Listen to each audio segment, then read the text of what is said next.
تو وہ جس نے نیت باندھنا سکھائی ہو، نیت کرنا سکھایا ہو، اس کی منزل نیت کیا ہوگی یہ بتانا چاہتا ہوں کہ اگر وہ یہ نیت کر لے کہ جہاد کی نیت کر چکے تو یہی نہیں پتا کہ ٹوٹتی کہاں پر ہے.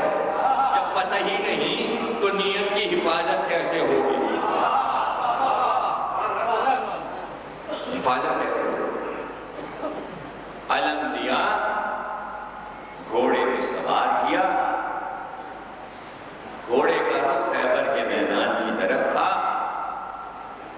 اب علم ہاتھ میں لے کر بس اتنی دیر ہے کہ گھوڑے کو ایڑ دے اور میدان کی طرف چل دے، قلعہ خیبر کی طرف رخ اختیار کرے کہ ایک بار علی نے گھوڑے پہ بیٹھے بیٹھے منہ میدان کی طرف کیے ہوئے پشت پہ رسول پوچھا کہاں تک لڑوں؟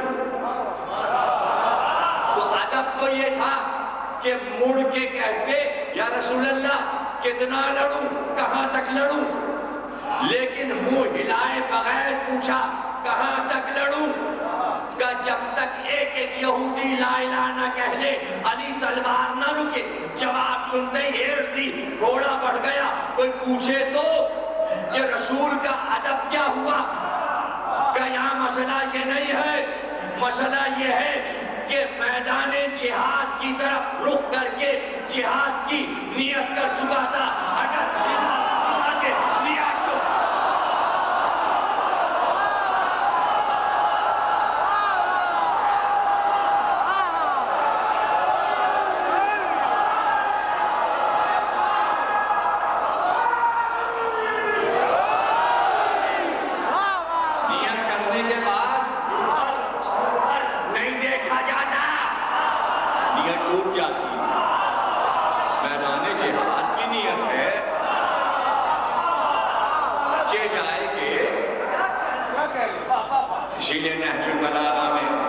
جب محمد حنفیہ کو بھیج دیا تو یہ کہہ کر بھیجا دانتوں پہ جما لو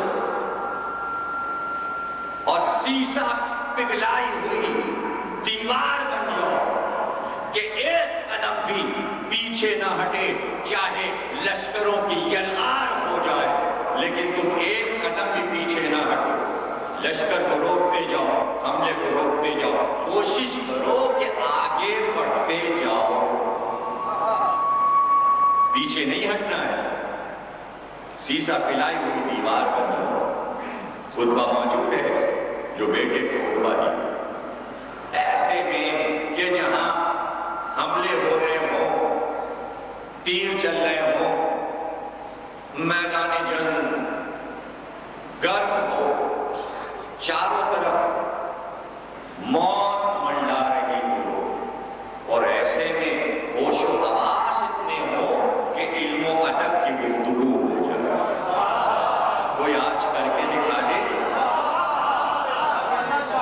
ہنگاموں میں کہاں ہوش رہتا ہے، کہاں ہوش رہتا ہے. بتایا علی نے کہ جہاد میں نے کیا اور جسے میں سکھا دوں تو صرف وہ تلوار نہیں چلائے گا بلکہ جتنے اصول ہیں جہاد کے نیت سے لے کر اختتام تک سب اس میں صلاحیت کر جائیں گے. جمل کی لڑائی تھی اور محمد حنفیہ حملے پر حملہ کر رہے ہیں. 17 حملے کرنے کے لیے علی نے بھیجا. جب محمد حنفیہ آئے لڑتے ہوئے تو فوراً علی کہتے گرمی سے دھوپ سے زرہ جل نہیں ہے، لوہے کا کوٹ، لوہے کی زرہ، پانی چھڑکو، زرہ کو ٹھنڈا کرو، پانی چھڑکو. زرہ پہ پانی ڈالا گیا، کوٹ پہ پانی ڈالا گیا اور پھر کہا جاؤ حملہ کرو. پھر گئے بہادری سے لڑے، پھر واپس آئے کہ پانی ڈالو زرہ پہ، زرہ جلنے لگی دھوپ سے. جاؤ بیٹا پھر حملہ کرو. ایک پہلو میں حسن کھڑے ہیں، ایک پہلو میں حسین کھڑے ہیں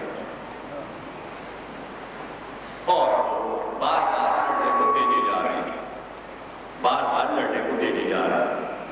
جنگ کر رہے ہیں، ایسے میں راوی آگے بڑھا. اس نے یہ چاہا، اس کی نظر یہ پرکھ رہی تھی کہ یہ موقع ہے باپ اور بیٹے میں اختلاف کرا دینے کا.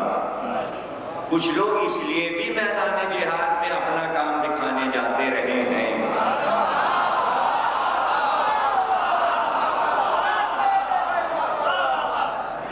آگے بڑھا. اس نے کہا یہ تو بہت غصے میں ہوں گے، بار بار بھیجے جا رہے ہیں، بار بار حملہ کر رہے ہیں اور یلغار ہے، قیامت کی جنگ ہے. تو کہا یہ بار بار آپ کو ہی بھیجتے ہیں علی، حسن اور حسین جیسے بیٹے کھڑے ہیں ان کو نہیں بھیجتے. تو تلوار چل رہی ہے. دیکھیں علی کے شاگردوں میں سارے علوم سب نے سیکھے علی سے، لیکن ایک ایک علم سب کے لیے مخصوص ہو گیا جس میں کمال حاصل کیا. مثلا میثم نے علی سے جو علم لیا وہ علم بلایا، علم منایا لیا. مثلا جناب عمار یاسر نے جو علم لیا وہ علم حدیث لیا. مثلا عبداللہ ابن عباس نے علی سے جو علم لیا وہ علم تفسیر قرآن لیا. اور محمد حنفیہ نے علی سے جو علم لیا وہ علم صرف و نحو لیا. وہ ادب سے تعلق رکھتا ہے موضوع. جملہ یاد ہے واقعہ شروع کرنے سے پہلے کا؟ تو علم جو آتا ہے اس کو وہاں بھی نہیں بھولیں گے، تاکہ یہ بھی بتا دیا جائے کہ علی سے سیکھا کیا، اور یہ بھی بتا دیا جائے کہ جہاد کے اصولوں میں کیا سیکھا. تو اس نے کہا آپ کو بار بار بھیجتے، حسن حسین پہلو میں کھڑے ان کو نہیں بھیجتے. کب آئے ہو تجھ پہ، تجھ کو اتنا بھی نہیں معلوم کہ کوئی مٹی کوئی کنکر جب آنکھ کی طرف آتا ہے تو آنکھوں کو بچانے کے لیے سب سے پہلے ہاتھ اٹھتا ہے. یہ ہے علم صرف و نحو، یہ ہے ادب کا جملہ کہ آنکھوں کو ہاتھ بچاتا ہے. ہاتھ کا کام ہے آنکھوں کو بچانا. تجھے نہیں معلوم حسن اور حسین علی کی آنکھیں، میں علی کا ہاتھ ہوں.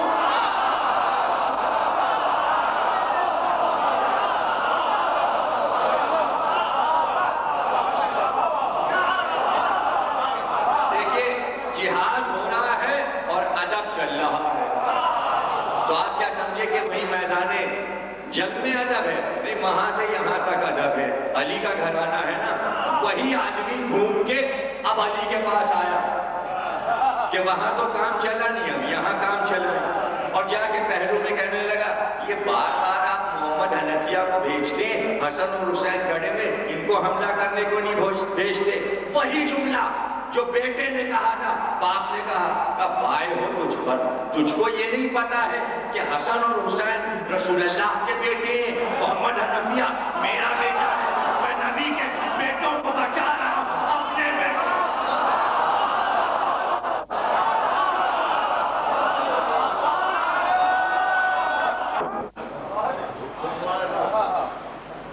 یہ ادب کی زبان بھی آپ بھی سمجھتے ہیں. گئے محمد حنفیہ، واپس آئے،